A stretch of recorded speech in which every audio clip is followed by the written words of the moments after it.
Welcome back to Twilight Princess. Once again, I have my previous episode's guest commentators. With me is EPM. Hello. And Redundant. Hi. And this time I got it right. Oh, do you not want me to bring up the fact that this is take two? I don't care. Though now everyone's going to be curious, because I'm thinking of cutting up the two commentaries. Oh dear. One is slightly better quality than the other. We'll turn into a game and see who can spot where the cuts are. It's like I Spy, except with audio. You have to be a motherfucker of an audiophile to be able to tell that. I love that guy's mohawk. I love his eyes. His irises, I think, are bigger than his pupils. They're so dreamy. Let's Just a moment of horrified silence. Anyway, like with Arbiter's Grounds, and pretty much every dungeon from now on, anytime we need to know where to go next, we just go back to Telma's bar. One of the group that's hanging out there will have gone off somewhere and marked where they're going on the map. Then we just go to where they are on the map and progress from there. In this case, it's Ashay, the girl with the half armor and the really, really tired eyes. She's hanging out by Snowpeak Mountain, and Snowpeak is connected to the Zora's domain, which is where we are now. Well, the water has to come from somewhere. And all the bloom. Which I know you love, EPM. Yeah, I never shut up about it.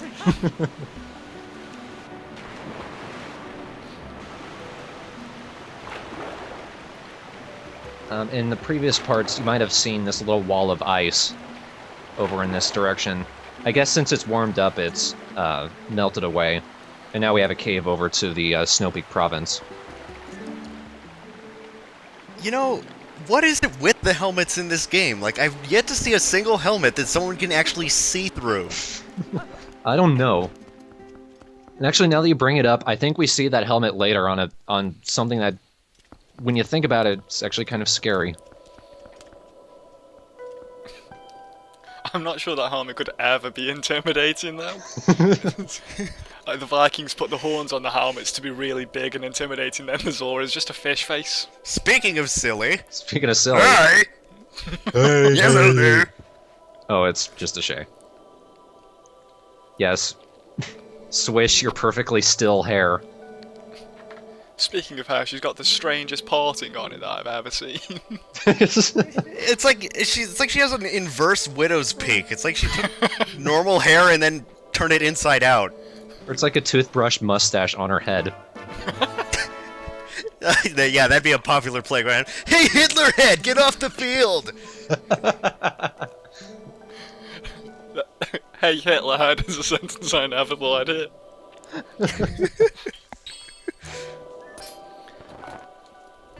So she gave us a drawing of the monster that we're looking for. Like she's so proud of it. We can't even fucking see it. It's, you know... No, I don't know. LP fatigue has set in. No, what we need to do is just show the drawing to the Zoras. It takes literally just one Zora to figure out what we need to do next. Show the drawing to the Zora wearing a mask so they can't actually see the drawing. That's a good point. It appears to have their face covered in smog. Oh, look what you've done, Hey. You had one of them break down. I don't think the Zora was a fan of that sketch. How dare you remind me of our dead prince? And he's not actually dead, he's just like, no, I'm not gonna take care of my people, I'm just gonna be wherever the hell I'm supposed to be right now. I'm busy having a midlife crisis at age 10. We do need to go find Prince Rowless, and that's not how we're gonna do it. No, if... I mean, a breaking musical number will be the perfect thing. That'll cheer him up. It's Disney now. But no, if you talk to Beth, who's usually hanging out right in the middle of the road in Kakariko Village, you know, so she's going to be hit by a boar again, she'll tell you that the prince just ignores everyone and walks out to the graveyard. And as we saw previously, there's actually a Zora graveyard of sorts behind the regular one. And you need to crawl through, apparently. I guess. And there he is. Maybe there's some sort of aquifer they get through. Who knows? Technically, yeah, because remember, this graveyard is connected to Lake Hylia. Oh, well, there you go then.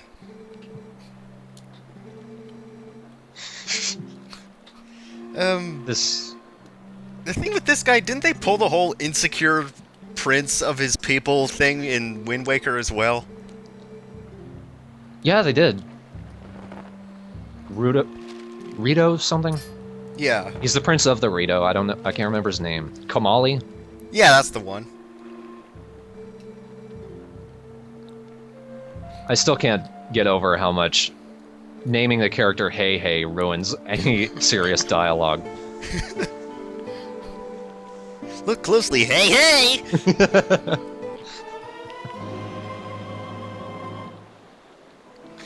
It's lovely. Yes, it is. They did this exact same thing too. The prince giving you a treasured thing from his mother. Shit, you're right. And the mother and child rocks come from a mother and child island in Wind Waker. It's like, what is the point of these references? Like, even I love callbacks to the other games, but this is getting kind of silly. There are callbacks, but then they're just blatantly stealing ideas. It's like they have like a set number of original content ideas they can add to a game, and then after that quota has been reached, I suppose, they need to just start rehashing things.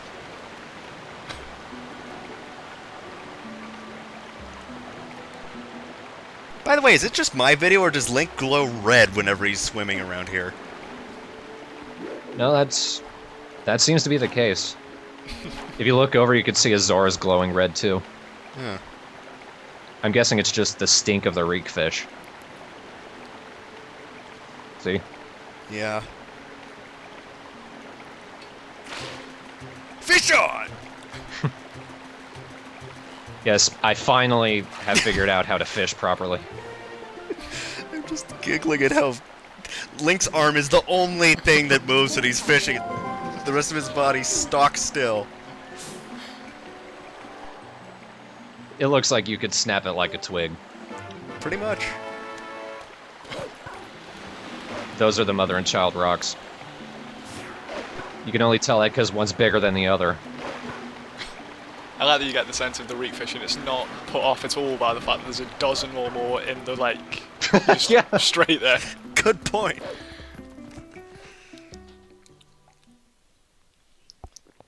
The reason we're looking for the Reekfish, now that we're 8 minutes into the video,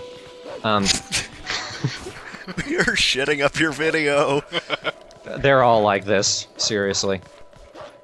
But no, the beast of Snowpeak has gone out catching Reekfish, so we're going to use its scent to trail the beast through this snowstorm, because without it, we're not able to get through. Which is an interesting point. I don't know if you would be able to get through without the smell, like if you just knew the path. Well, there was a similar section in Majora's Mask with the seahorse.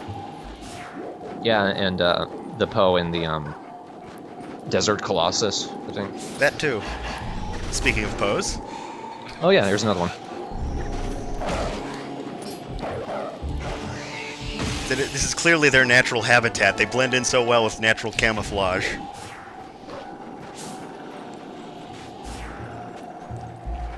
Speaking of which, those... Doink! I'm good at this game! Hey, climb rocks now. Whack. That's probably how he sounds at the end of the game. He's taking a lot of head trauma. With how I've been playing him, he's probably like that right now. Reekfish. Maybe that's why he thinks his name's Hey Hey. It was just the first word he heard when he came to. That's why all the dialogue is bolded. That's like when they emphasize things so they can remember. It's like repeating things to someone who like has a learning disability. And down he goes almost. More post holes. Got another secret grotto. And what's behind this one? A rupee. So I'm not coming back here. Hey, wait for me! Let me out of here! I've been here for 5 years! Those big ice blocks, we need the next dungeon's item to get through those. It's a pretty cool item. Is it a fire stick of some sort? No, but it is very destructive, which is always nice. Nobody's gonna complain about that. Nope. And since it's an actual weapon that causes some actual damage, we will be able to get use out of it post-dungeon. So it's not the Spinner Mark II. No. We got some use out of the spinner. A whole 2 uses. Yeah, you got 2/5 of a heart piece out of it. It's more than we got out of the boomerang. Or the slingshot.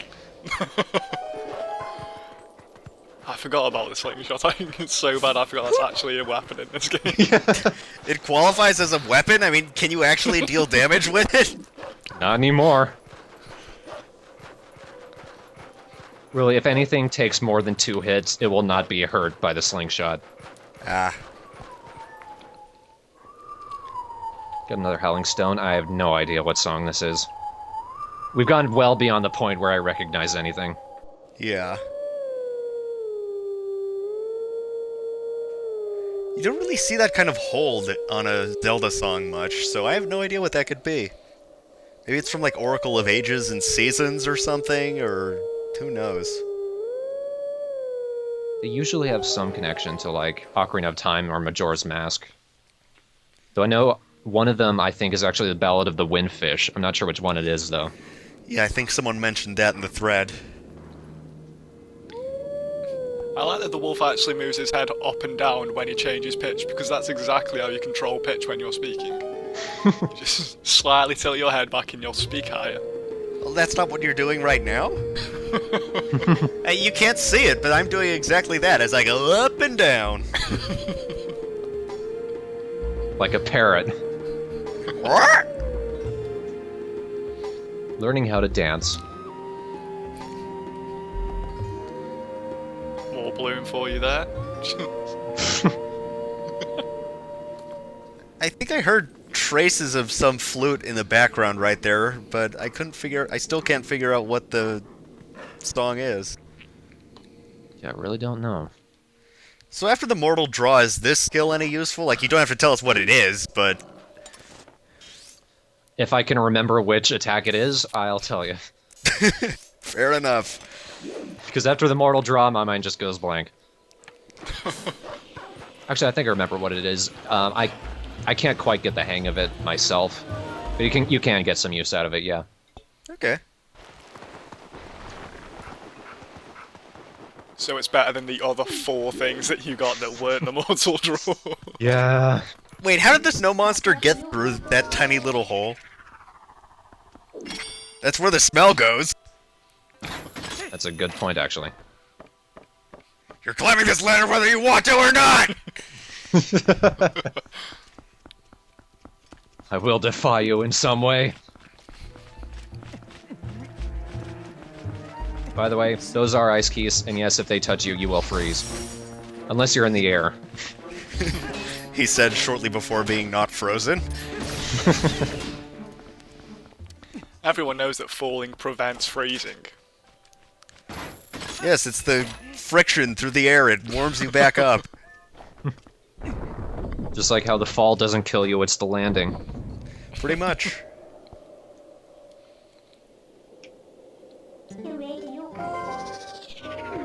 The ice keys remind me of the shadow bugs when they're in their Tear of Light form.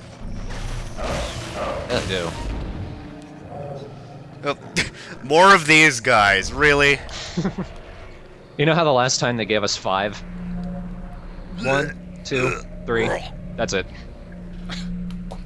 Yeah, that's going to be a challenge after the last one. Oh, I wonder how fast this will go. 3, 2, 1. Yeah, you're done. There you go. Miraculously, without even targeting the third one, I got him. He's like, oh, well, okay. At some point, you have to think that the boss is just throwing these out there to get rid of them. You know, during the original take of this, I thought that there was some sort of video cut error, because this clearly doesn't look like the area you were just in before. The snow has become a nice shade of green.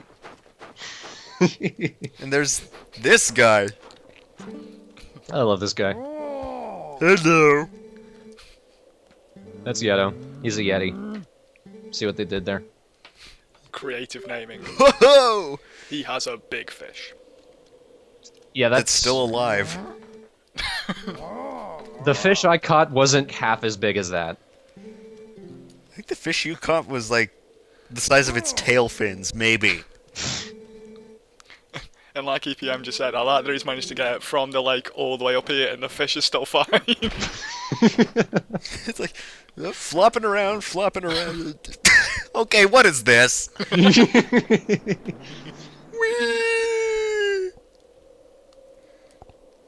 The next, in a strange line of sports they bring into Zelda, following sumo wrestling, we have snowboarding. They have to appeal to the international demographic now. So is this some thrilling minigame we're gonna have going, or is this gonna be? Wow, they don't even give it its own music. Not yet. What happens if you don't make that jump and just go plummeting off the side? Is it just you get brought back with a few hearts missing? No, you go all the way to the back. That's miserable. If you fall off at any point in this, you have to do the entire thing all over again. Yeah. This does become a minigame later, but we have to beat the dungeon first. Fair enough. Wow, this is some really intense snowboarding music. I feel like I'm playing SSX or something. No, wait till the music actually comes back in. They don't give it its own original music, it's just the Snowpeak dirge. It's so out of place at this point. I'm sure you're going to get some music nerd tell you, that's actually an elegy, Thornbrain! Jeez, I thought you were smart!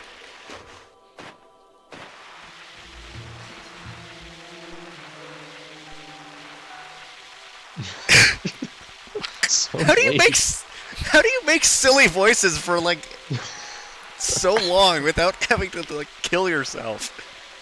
You see, I stop at one point. That's a good point. Okay, so now where are we? We're at the end, thankfully. Though you can still lose at this point if you go jumping off of that. Oh, how nice. And I've done it before, believe me. That's a classy dismount, though. Just backflip off a chunk of ice. Cool. Because we all know ice has traction. Yeah, maybe it wasn't a backflip, he just lost his grip. I wouldn't put it past Hey Hey. Thanks for proving my point. Hello there. There's gotta be one more before we go to the dungeon. You got a ghastly.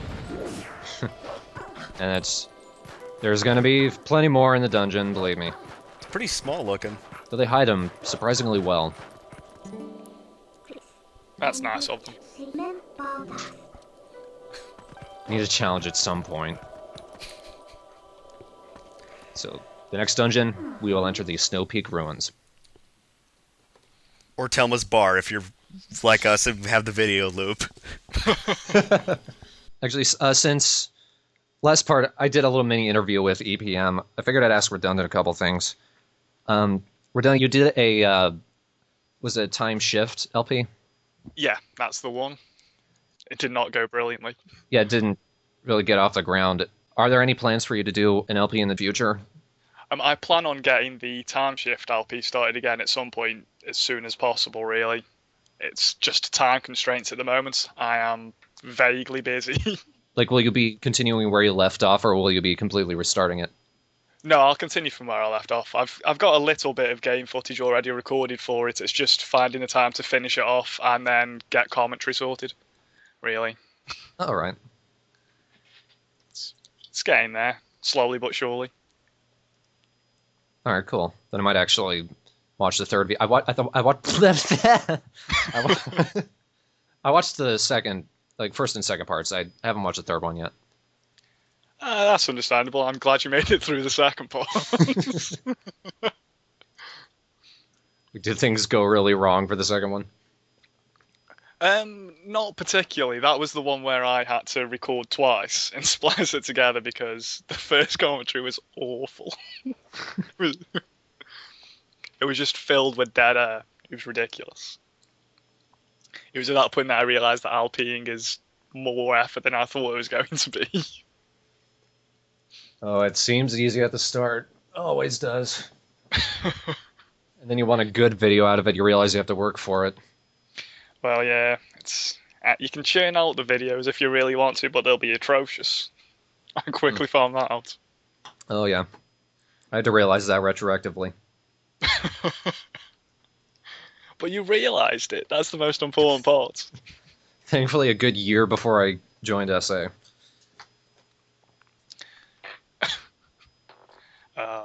Something awful with its expectations from Let's Plays. It's delightful. At least we actually get good videos out of it. No, that's true. That's true. It's better than what you get on YouTube, isn't it?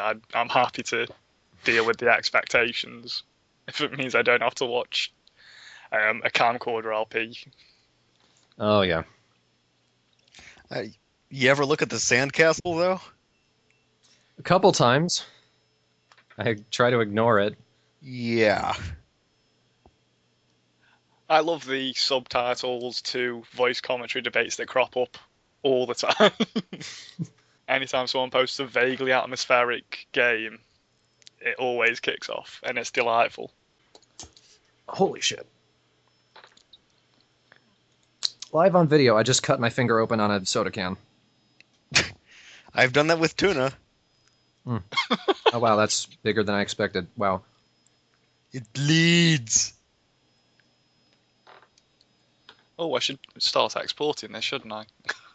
Yeah, I'm gonna go clean my finger. I'll be right back.